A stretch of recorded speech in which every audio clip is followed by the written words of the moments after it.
여러분 안녕하세요. 오늘 여러분과 함께 호흡 명상의 활용에 대해서 여러분과 함께 같이 공부하게 될 혜타 스님입니다. 반갑습니다. 자, 저번 시간까지 우리가 호흡 명상의 이해에 대해서 여러분과 함께 공부를 해봤는데요. 오늘은 활용에 대한 측면을 여러분과 자세히 알아보도록 하겠습니다. 자, 어느 곳에서 호흡을 관찰할 것인가. 여러분 아마 저번 시간에 만약에 호흡 명상을 나도 해봐야 되겠다 이랬으면은 해보셨을 거예요. 한 번이라도. 그리고 제가 마지막 시간에 여러분과 같이 호흡을 한번 3번 따라 해봐라.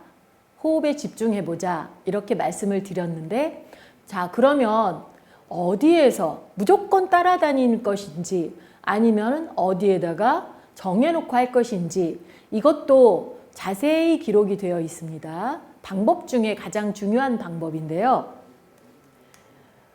어느 곳에서 기준점을 정하는 거죠. 그런데 기준점을 저는 문지기라고 표현을 해봤습니다. 자, 여러분 어느 곳에 장소에 가면 문을 열어주는 사람을 문지기라 그러죠. 그러면은 그 문지기가 여러분 방까지 따라 들어와요? 아니죠. 그 문에서 딱 서서 문만 열어주고 문만 닫아주죠. 그런 것처럼 여러분들도 호흡을 관찰할 때 그 문지기처럼 어느 한 곳에서 여러분들 호흡이 들어오고 나가는 것만 그것만 보면 되고 그것만 알아차리면 됩니다. 그래서 호흡의 출입을 지켜보는 기준점이라는 것을 정하게 됩니다. 기준점. 자, 이 기준점은 코끝의 인중, 부처님께서는 면전의 알아차림을 확립하고 이렇게 말씀하셨죠. 그런데 그 면전이 인중이라고 할 수 있습니다. 자, 근데 우리가 인중에만 하기에는 조금 불편하신 분들도 있어요. 가슴 호흡을 계속 하셨던 분들은 가슴 또는 복식 호흡을 하셨던 분들은 아랫배의 움직임. 그러니까 복식 호흡은 단전이라고 하는데요. 아랫배에다가 기준점을 놓고 그 호흡에 그 들고 나는 것을 여러분들이 정하시면 됩니다. 자, 그러면 이 3개 중에서 또는 다른 곳이 있을 수도 있어요. 그런데 보편적으로는 이 3개 중에서 한 곳을 고르시는데 가장 내가 생생하고 편안하게 느껴지는 한 곳을 내가 정하면 됩니다. 나는 이 코끝에 이 인중에 호흡이 들어가고 나갈 때 가장 자연스럽고 호흡이 잘 느껴져. 그러신 분은 인중을 딱 정하세요. 왔다 갔다 하시는 거 아닙니다. 자, 문지기는 한 곳에 서 있습니다. 그리고 나는 아직까지는 가슴이 움직이는 것이 더 호흡이 잘 느껴져. 이러시는 분들은 가슴으로 하시면 됩니다. 그리고 복식 호흡이 그동안에 그 훈련이 되신 분들은 나는 아랫배의 움직임에 호흡의 기준점을 삼을 거야. 이러신 분들은 본인이 그렇게 정하시면 됩니다. 하나만 정하세요. 자, 그러면 이제 기준점을 정했으면 조금 더 호흡에 집중할 수 있는 방법을 또 제가 알려드리면 여러분 아마 수식관이라는 걸 들어보셨을 겁니다. 수식관은 뭐냐면 수를 세면서 관찰하는 법인데 말 그대로 숫자를 세는 것이에요. 그런데 이 숫자를 세는 방법이 왜 초보 수행자에게 적합하냐면 집중력을 굉장히 높이는 수행법입니다. 그래서 처음에 수행하실 때 스님들은 또는 수행자들은 누구든지 이 수식관을 많이 활용을 합니다. 그래서 들숨이나 날숨 중 하나를 택하세요. 숨이 들어가면 반드시 나옵니다. 그렇기 때문에 나는 날숨에 호흡에 숫자를 붙이겠다. 그러면은 들숨, 날숨 끝에 하나, 둘 이렇게 말로 이렇게 하셔도 되고 또는 마음속으로 숫자를 붙여도 됩니다. 그래서 10까지 세는 방법인데 여러분들 해보시면 알겠지만 10까지 집중하기 정말 힘듭니다. 그렇기 때문에 여기에 10까지 있다 그래서 정말 10까지 하시면 좋습니다. 그렇지만 분명히 딴 생각이 난다 그러시는 분들은 줄이세요. 자기에 맞게. 나는 5까지 하면 정말 정확하게 집중해. 그럼 5를 정하세요. 근데 어떤 분들은 꼭 3번까지 했는데 4번 될 때 딴 생각하시는 분들이 있어요. 그런 분은 셋만 하세요. 그리고 3, 2, 1 이렇게 거꾸로 내려오시면 돼요. 다시 이렇게. 그래서 반복하시면 되죠. 1, 2, 3, 3, 2, 1, 1, 2, 3, 3, 2, 1. 길은 게 중요한 게 아니에요. 여러분 이거는 집중력을 높이는 방법이에요. 네, 그렇기 때문에 본인이 얼만큼 집중력을 길게 가져갈 수 있는지 자신에게 점검해보고 숫자를 정하시면 됩니다. 그리고 자, 언제까지 하느냐? 이 명상을 잘하게 되면 나중에는 숫자가 오히려 더 걸리적거려요. 방해가 돼요. 그런 단계까지 가시면 자연스럽게 숫자를 세지 않아도 여러분들이 호흡에 집중하고 있는 자신을 봅니다. 그럴 때는 하지 않으셔도 돼요. 자, 그래서 순수하게 호흡만 관찰하시면 되겠습니다. 그렇다면 호흡 명상은 어떻게 해야 되는지 4가지 방법이 있습니다. 여러분들의 행동을 보면 뛰고, 걷고, 앉고, 눕고 이렇게 그 4가지를 벗어나질 않습니다. 그래서 이거를 행주좌와 4가지로 이렇게 정리를 할 수 있는데 행은 걸으면서, 주는 서서, 좌는 앉아서, 와는 누워서. 여러분들이 앉고 서고 눕고 걷고 어느 상황에서든 마음만 먹으면 명상을 할 수 있다는 얘기입니다. 이게 얼마나 좋은 얘기입니까? 그럼 여러분은 어디에 가장 마음이 가는지 한번 잘 살펴보시기 바랍니다. 지금부터 하나하나 잘 살펴보겠습니다.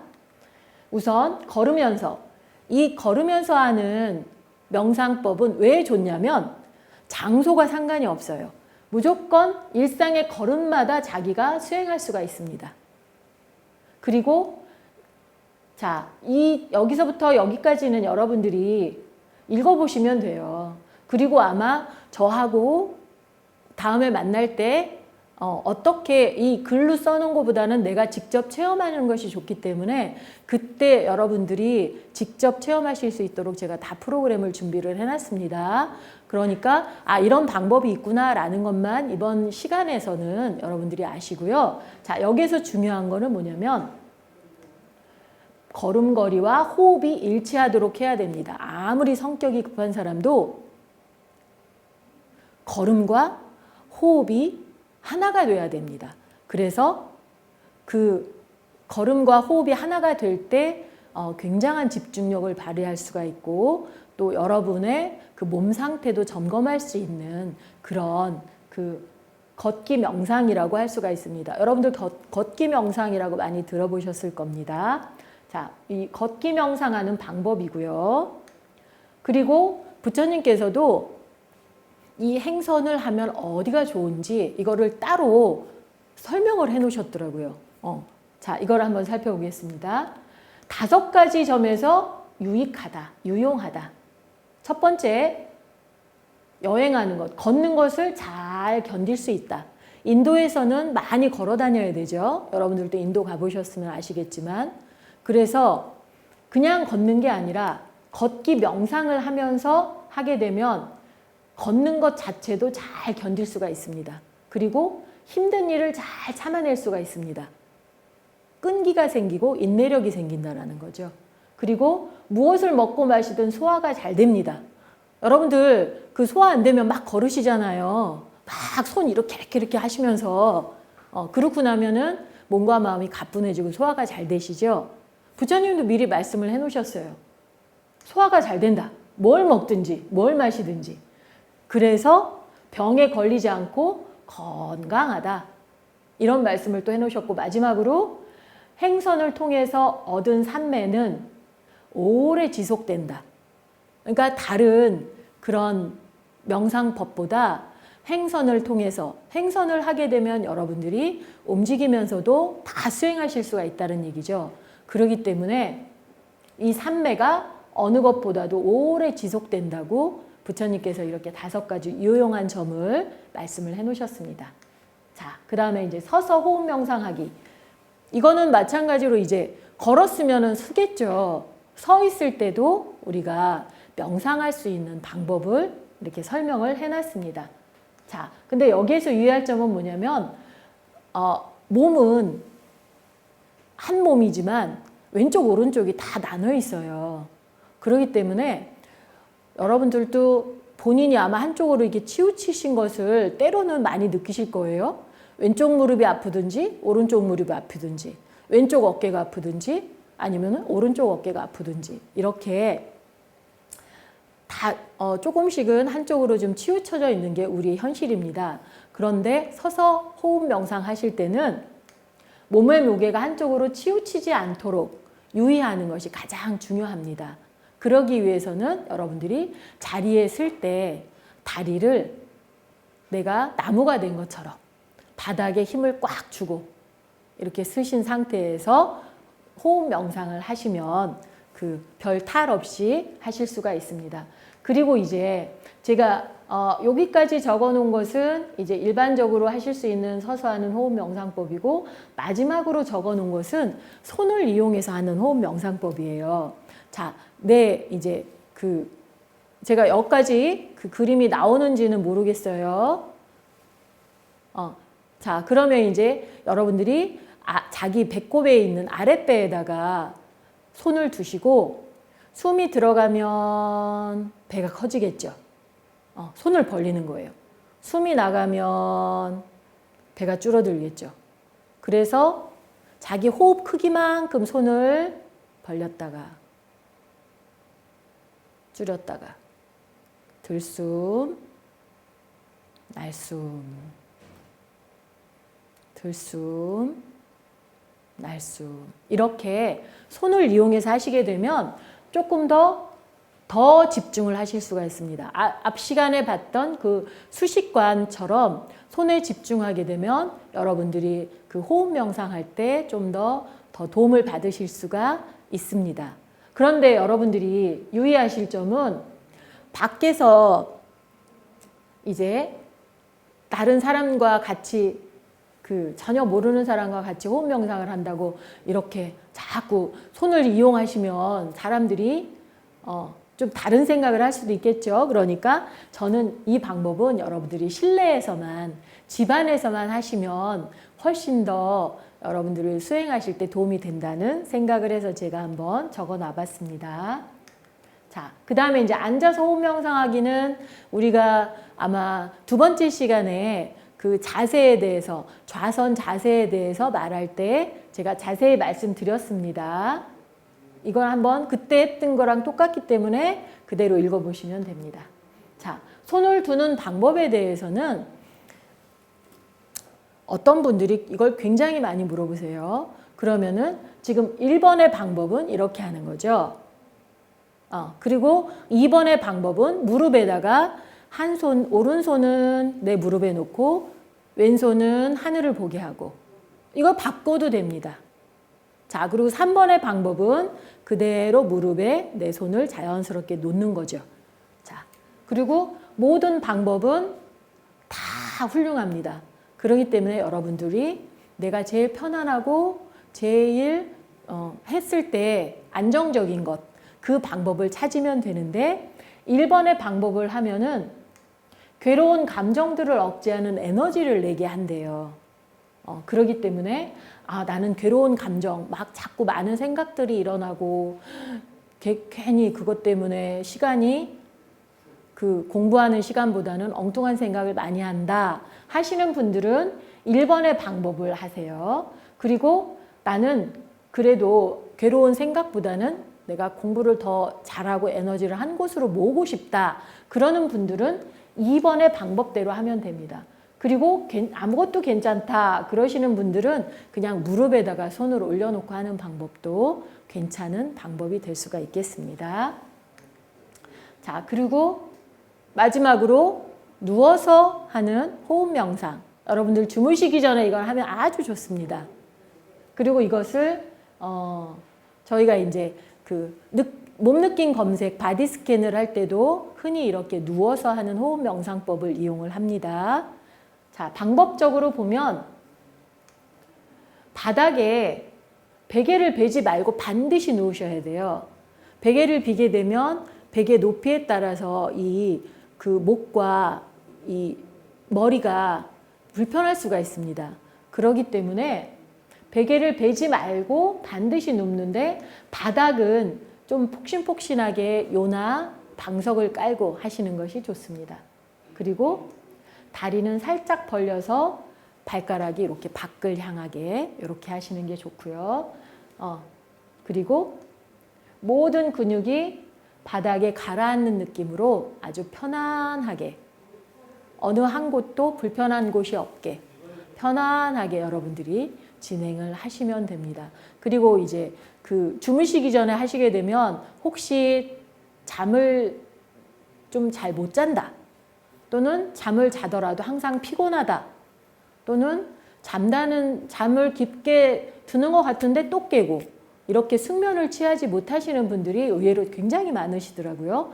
그런 분들은 이 누워서 하는 호흡 명상을 여러분들 주무시려고 그러면 반드시 누우시죠. 그러니까 누워서 편안한 상태에서 호흡에만 집중하시는 거예요. 그러다 보면 몸과 마음이 가볍고 편안해져서 어느 순간 나도 모르게 만약에 내가 누워서 호흡 명상을 하면서 수식관을 하겠다. 그러면은 5가지 세겠다. 그러면 장담하건대 한 3, 4, 5 하시기 전에 아마 여러분이 아주 숙면에 취하실 수 있을 겁니다. 왜냐하면 호흡이라는 것은 내가 편안하게 내 마음이 안정되도록 하는 그런 치유의 효과가 있기 때문에 여러분들이 긴장하고 어색했던 그런 몸과 마음이 편안하고 느긋해지는 그런 순간이 오면 그대로 잠에 드실 수가 있기 때문입니다. 그러니까 주무실 때 반드시 호흡 명상 하시면 여러분한테 굉장히 도움이 되실 겁니다. 자, 근데 이제 여기서 제가 학생들이나 아니면 일반인들한테 해볼 때 그 복식 호흡에 대해서 스님 저는 복식 호흡 어떻게 해야 될지 모르겠어요 하시는 분들이 많으세요. 그리고 이제 복식 호흡을 하면 좋다라는 얘기는 많이 들으시니까 제가 그래서 자연스럽게 어떻게 안내를 할까 생각을 해보니까 이거는 이제 복식 호흡에 대한 겁니다. 그 묵직한 책을 아랫배에 올려요. 그러면 아랫배에 무게감이 딱 느껴져요. 그러면서 이 책을 숨을 통해서 숨이 들어가고 나갈 때마다 그 책을 들어 올린다 생각을 합니다. 그렇게 하면서 이용을 하게 되면 자연히 복식 호흡이 됩니다. 그렇게 자연스럽게 자기 호흡이 아랫배로 내려가게끔 유도를 하게 되면 나중에는 책을 내리더라도 자기 호흡이 복식 호흡을 하고 있다는 걸 알게 됩니다. 그리고 만약에 어린이들하고 같이 할 경우는 책보다는 그 어린이들이 좋아하는 인형이 있어요. 그러면 그 인형을 뭐 하나씩 가져오라 하든지 그래서 그 인형을 배 위에 올려놓고 그 인형이 나와 일치가 되도록 그래서 숨을 쉬고 내릴 때마다 그 인형이 살아있는 것처럼 일치가 되도록 그렇게 하면 아이들이 재밌어하고 또 아랫배 움직이는 거에 대해서 굉장히 잘 따라합니다. 자연스럽게. 그렇게 하는 방법도 좋습니다. 근데 중요한 것은 아까 제가 말씀드린 것처럼 하라 그러면 여러분들은 너무 잘하려고 애쓰세요. 그리고 한꺼번에 한 번에 해결하려고 그러세요. 그런데 절대로 명상은 한 번에 해결이 안 됩니다. 수행은 시간이 지나고 내가 쌓은 만큼 여러분 나이 먹는 거랑 똑같으세요. 여러분들이 만약에 아무리 동안 하지만 나이가 70, 80 됐는데 동안이 됩니까? 70, 80에는 거기에 맞게 5, 60은 거기에 맞게 30, 40은 거기에 맞게 그런 인생이 있는 것처럼 그렇게 차곡차곡 세월이 쌓이는 것처럼 수행도 마찬가지입니다. 차곡차곡 쌓이는 수행이 정말 진짜 수행입니다. 그래서 이 호흡 명상도 욕심 부리시면 안 돼요.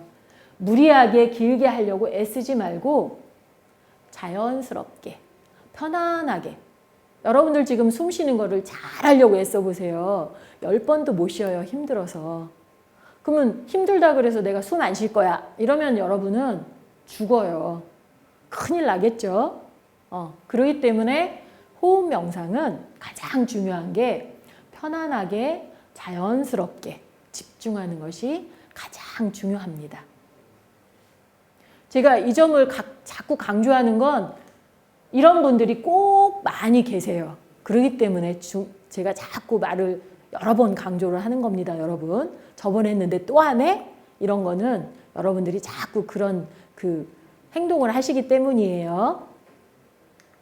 자, 그러면 오늘 여러분과 함께 기준점에 대해서 한번 공부를 해봤는데 여러분 이제까지 호흡을 따라다녔다면 이제 기준점을 정하세요. 그래서 따라가지 말고 내 기준점에서 호흡에 집중합니다. 자, 자기의 기준점을 생각해 보세요.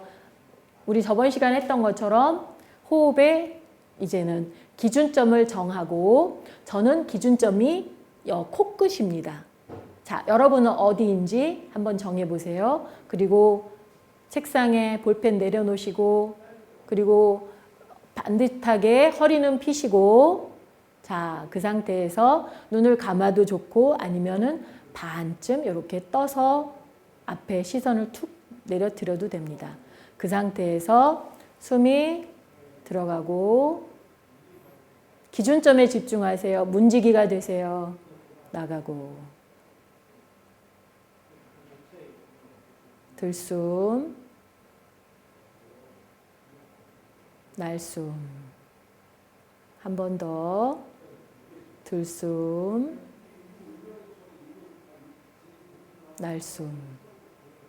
자, 이렇게 호흡에 따라가지 않고 기준점에 여러분의 호흡에 집중을 하니까 아마 훨씬 더 마음이 편안하고 안정적이시다라는 걸 느끼셨을 겁니다. 자, 그러면 오늘은 이것으로 마치고 다음 시간에 또 뵙도록 하겠습니다. 수고하셨습니다. 성불하십시오.